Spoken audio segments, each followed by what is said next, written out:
2 കിൻഡലോളം തൂക്കം വരുന്ന ഭീമൻ ഓല മത്സ്യം നാട്ടുകാർക്ക് കൗതുകമായി. മഞ്ഞളാമ്പുറത്തെ ഫ്രഷ് ബൈയിൽ വിൽപ്പനക്കായി എത്തിച്ചതാണ് ഈ ഭീമൻ മത്സ്യം.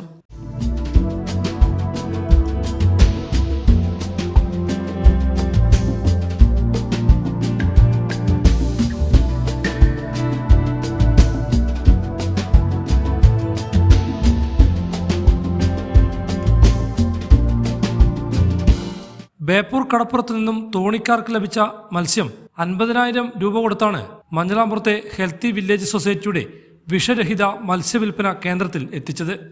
വളരെ വലിയ ഒരു ഓലമീൻ ഇന്ന് ലഭിച്ചിട്ടുണ്ട്. ഏകദേശം 50,000 രൂപയോളം വില കൊടുത്ത് ലേലം വിളിച്ച് ബേപ്പൂരിൽ നിന്ന് കൊണ്ടുവന്നതാണ്. തോണിക്കാർക്ക് ലഭിച്ച മീനാണിത്. വെളുത്ത ഓലമീൻ, നല്ല ടേസ്റ്റുള്ളതും വളരെ റെയറായിട്ട് കിട്ടുന്നതുമായൊരു മീനാണിത്. ഏകദേശം 2 കിൻഡലെടുത്ത് തൂക്കമുള്ള ഓലമീനാണിത്. വെള്ള ഓലമത്സ്യം എന്നറിയപ്പെടുന്ന ഈ മത്സ്യം ഓലമത്സ്യങ്ങളിൽ ഏറ്റവും രുചികരമായതാണ്. വളരെ അപൂർവമായി മാത്രമാണ് ഇത്തരം ഭീമൻ ഓലമത്സ്യങ്ങളെ ലഭിക്കാറുള്ളത്. ഹൈവിഷൻ ന്യൂസ്, കേരളം.